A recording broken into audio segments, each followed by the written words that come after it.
Well, I didn't. I couldn't handle them. I was always in some kind, there was always in the background a nervousness of sorts, especially in the very beginning when I was young and I had to play in front of my friends.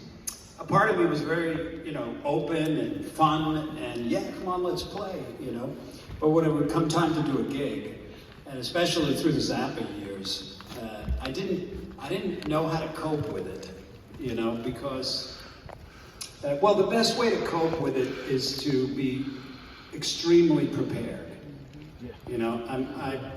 If I ever have a reoccurring nightmare, it's of approaching a stage and not being prepared. And it actually is a recurring nightmare. It's like the only one I ever had. It only happens once a year, but I'm getting on stage with Frank, and I haven't been on stage with him in 40 years, and he says, okay, Black Page, ready? And I'm like, ah! But as far as dealing with them, eventually, your best bet is to be as prepared as you can. But it's a psychological gymnastics when it comes to nerves, And one of the things that I discovered that's extremely helpful is to just be present. Just because everything is actually an easy step. You get on an airplane, you get up, you get off, you're waiting backstage with your guitar. I mean, everything we do is actually very easy. With the psychological baggage that we attach to it, that's when the nerves come in. So I discovered that the best defense against that is to just be as present as I can.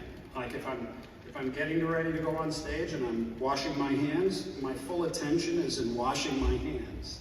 It's not in what are they going to think of me? What happens if the string breaks? What if they don't like it? What if, all this stuff. And it was practice.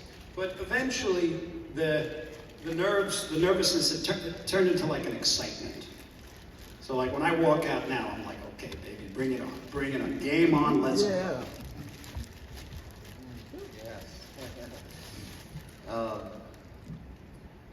When I started out, I think the nerves would always get the better of me because I always felt like I never showed people what I could really do because I was too nervous.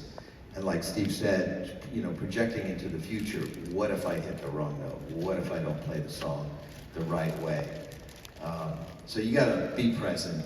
You have to be prepared. So there's no substitute for just hard work, going over and over and over. So you can rely on all those minutes, hours, days of practice, for whatever it might be. Now there are two things though that will come up. Sometimes we do things alone, like in front of 80,000 people playing the national anthem.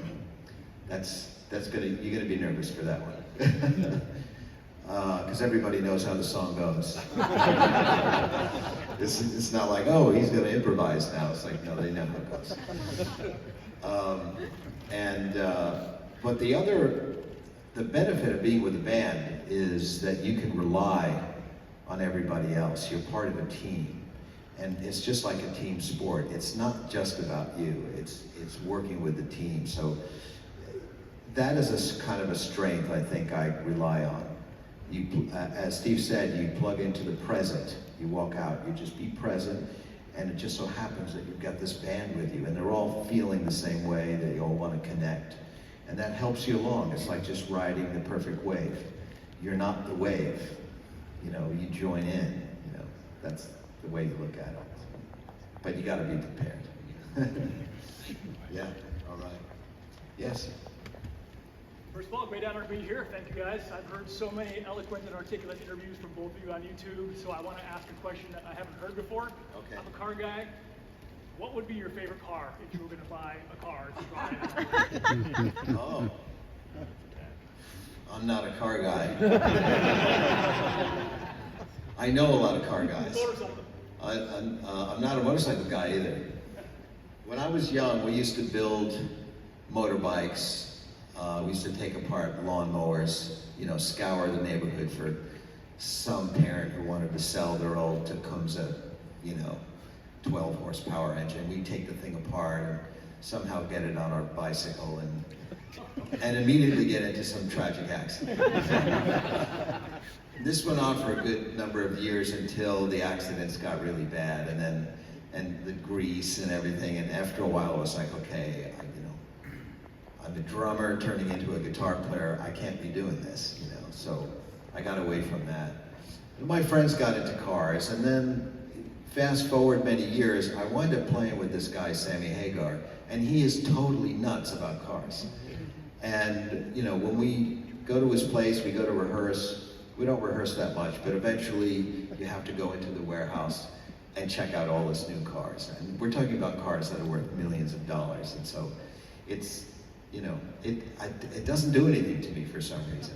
What I want is a car that doesn't break down. How about that? I smog checks every year. I mean, just when you get used to a car, it breaks down, they don't make the parts anymore, and, so that's, my dream car, they haven't made it yet. It should be able to fly, first of all. Yes. Anywhere. If I just want to go to 7-Eleven to get a Slurpee or something, I want to fly there. But I don't know. Steve's, you're kind of a car guy. Well, I'm more of a motorcycle guy.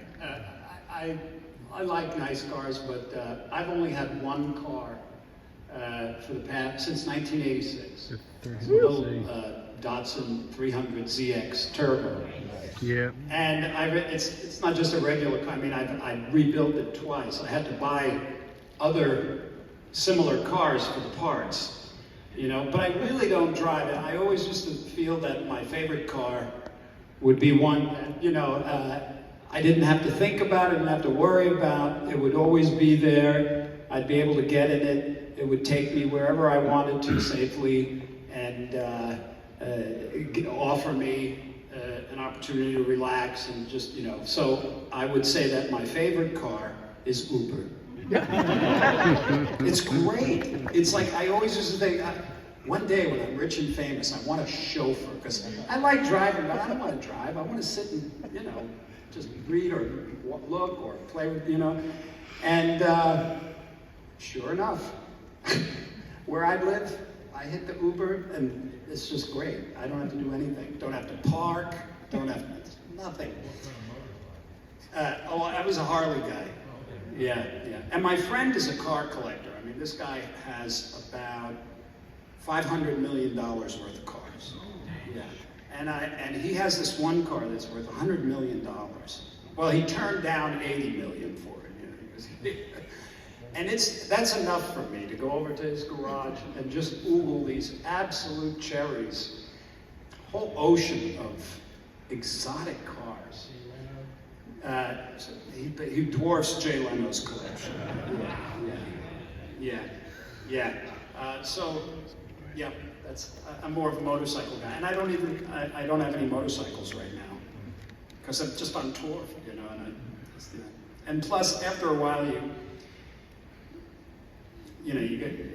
just want to be, you don't want to do risky things.